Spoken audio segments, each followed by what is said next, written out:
and welcome back to my channel. Long time no see. I am here with my May TBR. These are all of the books that I am planning to read in May. I have been overly ambitious. I have a couple of weeks where I'm going to be able to read a lot, but I don't know how much I've really been in the mood for reading lately, and if I don't read in those few weeks, I'm then starting a new job.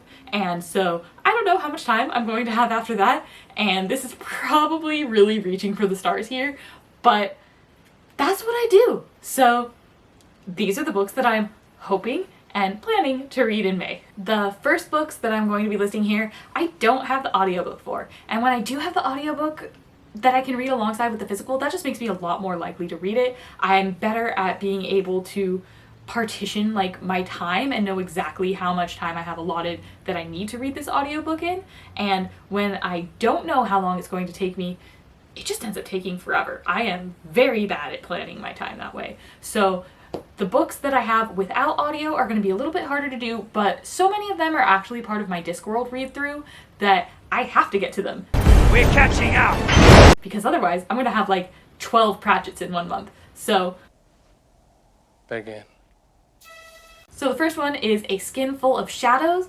I heard about this book like from one person. Nobody else has been talking about it. And I don't know if that's a good thing or not, or if it's just kind of under the radar. It does have a very unique main character name, which is Makepeace.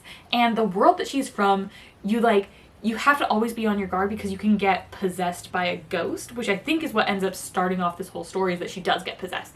And it really, really is reminiscent for me, both in the main character's name and in the type of world, like magic and everything that's going on, of one of the stories I recently read from Arcanum Unbounded by Brandon Sanderson. So I'm really curious to see if that was an inspiration. I know that this is the second book in the same world, but they're supposed to be like standalones. You don't have to read the first one in order to be able to understand the second one. And I guess we'll see if that's true or not, because I'm not reading the first one, and this is where I'm starting. Next is Luckenbooth, with a character named after me. She is the daughter of the devil, which, yeah, that checks out. And she arrives on the doorstep of a wealthy couple, and she's there because like her father sent her to go and have a child for them, and something goes wrong, and she curses them. But she doesn't just curse them, she ends up cursing the building itself. Like the curse kind of travels through this building, and I love me a good curse. I love some petty revenge and vengeance. I love demons, so I'm very on board with all of that. I am a little bit nervous. I think that I saw a YA tag from some people on this. I know that I did see a couple of buzzwords that are like anti-buzzwords for me, which are historical fiction, magical realism, and I'm just a wee bit nervous because this could be like super cool and like right up my alley, or a total flop. And I guess we'll find out because it's sitting on my shelf. The next four I'm going to talk about are all of my Discworld books. The first one is The Weird Sisters, and this one I have seen the animated feature for. It's freely available on YouTube, and I've watched it a couple of different times. It's basically like a Macbeth retelling, but I love the witches in Discworld. Granny Weatherwax is the best, and Nanny Ogg is fantastic, and the way that they play off of each other is just so much fun. So I love seeing that together. I've had a little bit of a struggle with all of the Discworlds where I've already seen a movie adaptation of it, and now I'm reading the book. It's just a little bit harder for me to get through when I already kind of know what's going to happen, and I don't know how it's going to play with this one because I've actually never read the book. I've only seen the movie a couple of times. But fingers crossed, because I adore the witches. They're so good, and headology, I love it. I love it so much. Then there's Pyramids, and this is about a man who's been like studying abroad, basically training with the Assassin's Guild, and now he's come back home to be pharaoh. And his kingdom doesn't really have enough money to build a pyramid for his dead father, and that's about all I know about it, other than I think this might be the lowest rated book on Goodreads for all of the Discworld novels. I know that one of my friends said that this is the only Discworld novel that she ever DNF'd, which makes me a little bit trepidatious, but I am going to persevere through this one, and fingers crossed, but I don't know, it's gonna be a thing. Then there's Eric, and this one is just so short. It's just a teeny tiny little guy. This will be quick. And it's about Eric, and it's kind of like, okay, so anybody who's actually read this book is probably going to be like, wow, you totally didn't nail this. This is a terrible description. But like Aladdin if instead of being commissioned, he went there on his own because he wanted the wishes, and instead of a genie, he's seeking out a demon who can grant him 3 wishes. And instead of getting a demon, he gets Rincewind, who is just this very silly character who's introduced at the beginning of the Discworld novels. And he is a wizard who wasn't, kind of. He's been a wizard his whole life, but he's terrible at spells. I don't think he can even really do a single one, basically. And I guess in this, he can actually kind of grant wishes, so we'll see how that turns out. The heck you say? And then Guards is a reread for me. This is normally the one that people say to start at because I think that the City Watch books are normally the most beloved, and this is the first of the City Watch. Not necessarily the best of the City Watch, but it gives you like a primer and an introduction to all of these characters. We're following along with a very respectable high society lady whose private hobby that she really likes to engage in is dragons. She just has a lot of pet dragons. They're not big. They're more like, you know, house pet dog type size, but she loves dragons. And then we're also following along with the City Watch, and mostly through the eyes of Carrot, who is our newcomer into Ankh-Morpork. He is biologically human, but he was adopted by dwarves, and he's kind of like culturally a dwarf. He lives his life very much like a dwarf and with dwarf ideals. And so he's just a very sweet, good-natured boy, and yeah. And this will be my second time through, so I'm curious to see if there's little things that I can pick up on that I didn't notice the first time. Mrs. Death is a book that I tried to requisition from my library for a really long time, and it came out in the UK, and they didn't want to order it until it came out in the US, so I had to wait and wait and wait, and then I finally said, you know what, give me an interlibrary loan. I'm sure a different library has it, and they were like, fine, we'll go and we'll purchase some copies. So it's finally here, and I have heard really good things about it, but also kind of like controversial things, and I think that it's going to have some really interesting ideas, and that's what I'm going into this looking for, because it's not necessarily the type of book that I love and enjoy to read. It's literary, it's poetry, it's magical realism, it's this black working class lady who is the personification of death, and she's looking for someone to like chat with and kind of do her memoirs and maybe possibly pass off the job to him. I'm not 100% sure on that. The cover is actually really quite stunning, and I hope that this is a book that I like. I don't necessarily think that I will, but I'm hoping that it will at least enrich me in some way, and I'll be able to take some really interesting ideas out of it. I am that fool. On the complete opposite end of the spectrum is the Kaiju Preservation Society, and this is a brand new release. It looks like a very silly romp, kind of like Pacific Rim based, but instead of following along with all of these people who are trying to kill the monsters, we're looking at people who are trying to preserve and protect the monsters as if they're like an endangered species.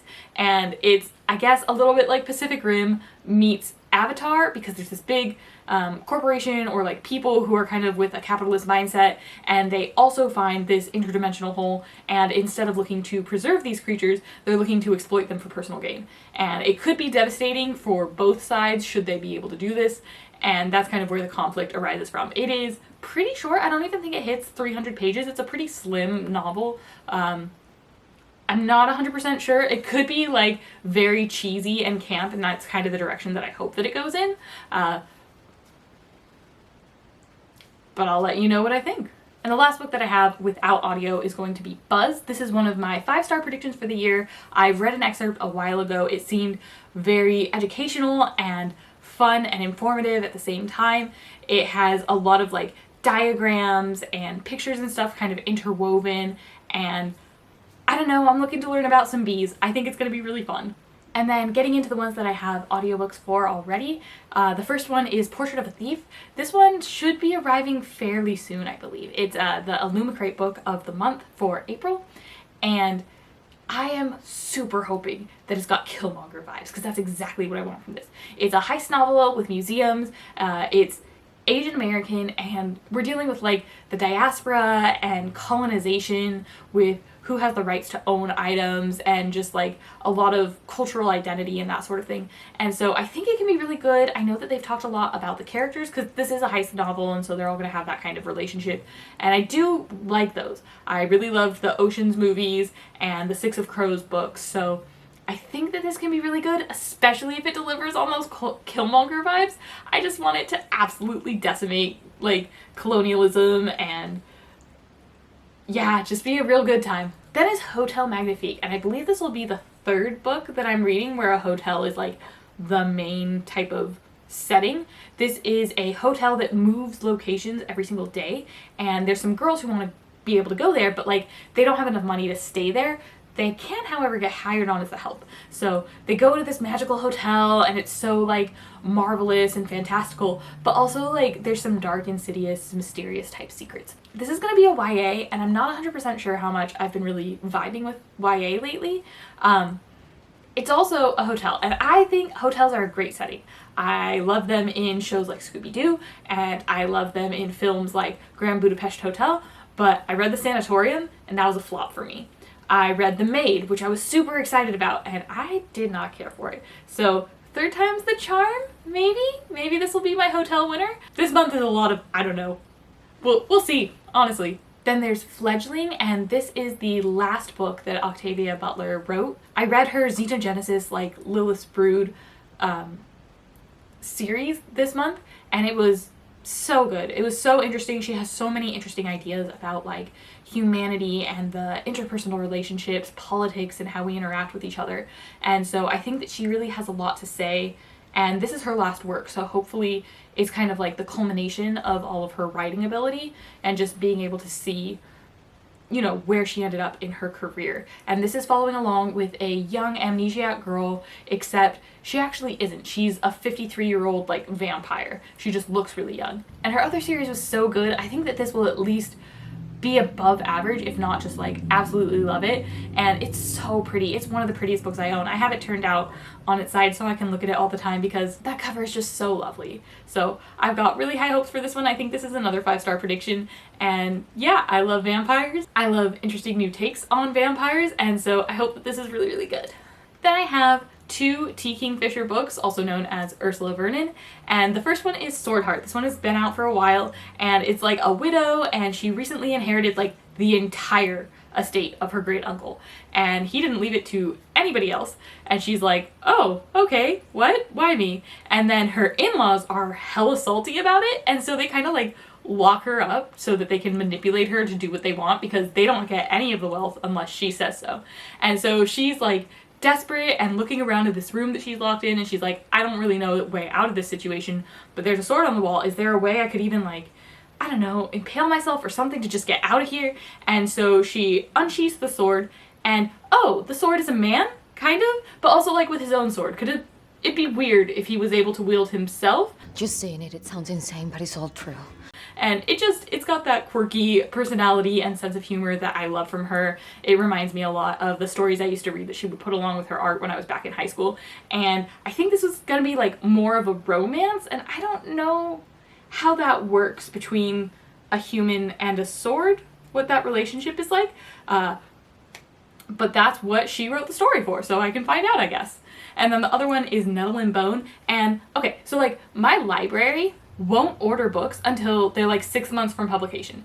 And so normally I'll see a book that I'm interested in about 6 months before it comes out. I'll check in the catalog, and then I'll just keep checking back until they've already added it, and I can go and reserve it so I'm like toward the front of the line. And this one I stumbled into by accident 14 months ago because I was just looking up, you know, what kind of catalog they have of T. Kingfisher that's available that I could read, and they already had 1 copy of this audiobook, and I was like, okay, me. So I have been in line for this for like 14 months, mostly a line of 1, until really recently when a couple people also added in behind me. But I'm not gonna have time, I think, with the audiobook before the physical copy gets to my library, because it's still on order. It's not even in processing yet. So I think I'm gonna read this one strictly audio. It's got a grave witch, it's got a reluctant fairy godmother, it's got a chicken that's possessed by a demon, and those are all really fun, entertaining things. I want to know what a grave witch is. That's just like, oh, I love that word. It's wonderful. And so looking forward to reading this. I think it's going to be kind of like a spoof on fairy tales,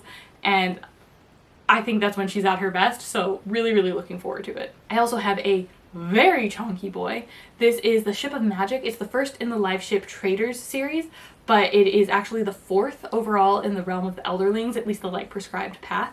We've been doing a buddy read over on Gregory LaPerch's Discord, and we took April off as like a breather month in between the Farseer trilogy and Live Ship Traders. And so now we're gonna get back into it, and The first 70% of the first book of Farseer, I was not sold on.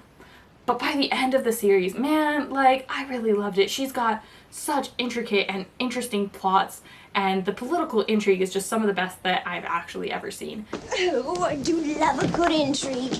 And so I have heard nothing but stunning things about the Live Ship Trader series. So many people say it's like their favorite series of all time, or definitely their favorite within the realm of the Elderlings.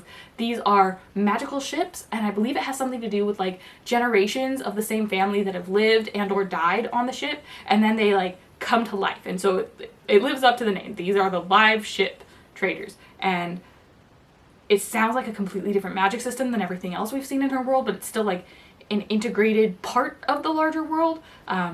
These are so thick. They're like 900 pages each, but I'm really looking forward to it. They sound so good. And then there's How to Kill a City. This is something that I've been meaning to read for a while. It is a nonfiction book on gentrification. I purchased it like 2 years ago, and I've just been really bad about getting around to it. But I did recently get the audiobook from my library, so it's pretty short. I'm going to be able to fly through it, and I think this will be a great pairing with something like When No One Is Watching, which is like this horror thriller book that came out at the end of 2020.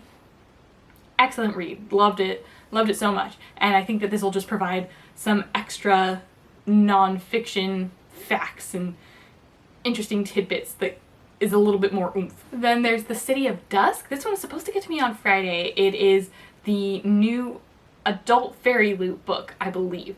Like, they haven't necessarily said it, but I don't know what else it could be at this point. And so I have seen a couple of reviews that kind of say it leans more YA, and I don't know if that's like a transition-y type book, because it is listed as adult, and it's got so very many of my buzzwords. We've got this old city and dark magics. We've got gods in their different like factions with light and dark and shadow and all of that, and it just sounds so interesting, and magical artifacts and kind of spooky, a little bit on the darker side. So I think that this could be the really interesting start to a fantasy epic series that could just be right up my alley, and I'm very looking forward to this release. Don't do anything stupid.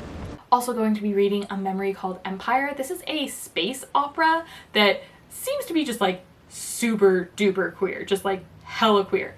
And it also won the Hugo in 2020, the year that it came out. It starts with an ambassador who's like died, and there's a bunch of political machinations, and like, you know, it kind of puts things in wary ground, and also something to do with like a technological, like a new lethal technology or something like that. And I think that this duology can just be really good. It sounds fascinating, everything that I've heard, and everyone who's picked it up seems to really enjoy it. So this is one of my priority series for the year on my like backlog, and I'm very looking forward to that. Dick shot every time I say I'm very looking forward to it, because apparently I just say that all the time. But that's good, right? Like, you should be looking forward to your TBR. I don't think that's a bad thing. But also, like, if you want to get drunk, go for it. And then there's Dead Silence. This is, again, in space, but like spooky space. And so we're following along with a crew. They get like a distress signal, and there was a luxury cruise ship, and now it is a ghost ship, and they're gonna go investigate that and see what they can salvage. It just sounds like space is scary, right? You're always this far away from dying. There's like a very thin layer between you and instant death, and so space is just inherently kind of spooky. And then you've got stuff like the Alien movies, and I don't know what happened to this crew or if any of them are left. And that hand on the cover, like, yeah. So I think that this, like, sci-fi just lends itself so well to horror. Most of the horror books that I love end up being in some way related to sci-fi, because then it's not just like you take off the mask and it's like Scooby-Doo, like Old Man Farmer did it, oh no. Like, it just, you get so much more interesting and complex villains and reasonings and intricacies that are going on. So I've heard everybody loving this book so far, and I can't wait to get to it. Wrath and Mercy, on the other hand, is a book that I can wait to get to, but I did already reserve it, and it's already with me, so like, I might as well get to it. I read the first book, The Bright and the Pale, and I was not sold. It was fine. I didn't really care for it at all, and then in the last minute, it pulled out a god hole, which I am apparently a sucker for. I learned this about myself last year, and why did they do this to me? Why did they make it so interesting in the last few minutes and so boring for everything else? And now I have to read the next one because I'm so compelled by the god hole and what can happen because of it. You are tearing me apart, Lisa! And I'm willing to accept that the whole first book is probably just like unasked for prologue that I didn't care about and I could skip it just going into the second book. Those are like my hopes, is that the second book is really good and you could ignore the first book even though I've already read it. And I don't have the highest of hopes just based on how the first book was written, but the God Hole! The God Hole! I am a basic bitch. There's just like certain keywords that are gonna get me, and that's one of them. Basic as fuck. Then I'll be reading The City of Brass. This is another one of my backlog series that I'm looking forward to getting to this year.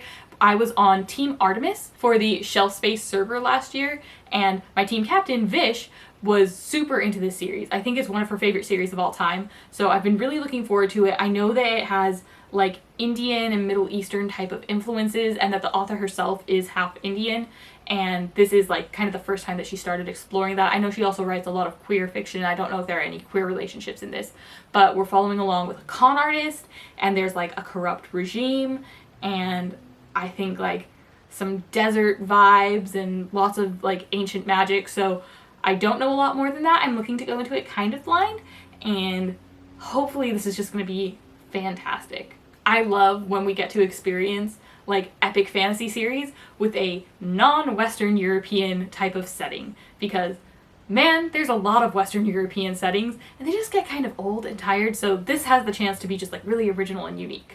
Then I'll be reading This Woven Kingdom, and this was the Illumicrate in January. It actually wasn't really on my radar at all, but I decided this year I wanted to read all of the Illumicrate releases and all of the adult fairy loot releases that come out, and unless they're like something that very much is not my vibe, then I'll kind of wait for other people to talk about it and see if I'm actually interested. But mostly I want to be able to do like a qualitative analysis at the end of the year, not just on how beautiful and different from the standard form that their books are, but also like the quality of the contents. And so I can't really do that without reading them, so gonna be reading all of them. I have already got 2 under my belt, so this will be the 3rd. And then the next book is actually kind of the same boat, and that is the Atlas 6. It will be a reread for me. I read the self-published version back before it had an audiobook, and so this time I'll be doing the new traditional published version along with the audiobook at the same time. I'm looking forward to seeing, you know, what kind of little things they changed, but also I loved this book so much, and I'm so excited to go back in and tab up all the bits that I like and see if there's anything more that I can pick up on. There's some mysteries that are in there that I want to know more about, and so I don't know. This is probably, is it weird to say that this is like the book I'm most looking forward to this month? Because it is a reread, which is kind of weird, but I really want to reread it. I think it's going to be really fun. And yeah, I guess those are all of the books that I'm planning to read for May. Thank you so much if you've made it this far. I know that this list seemed to go on forever because I can't make up my mind and the library keeps sending me books and I'm like, okay, I guess I'll read all of these books then. Oh no, my eyes are too big for my stomach, sort of. But what is the book that you're most looking forward to hearing about after I read it? What's your #1 book that you're going to be reading on your TBR this month? Let me know. Comment down below. And also feel free to like and subscribe. And I will see you in the next one. Oh, hi.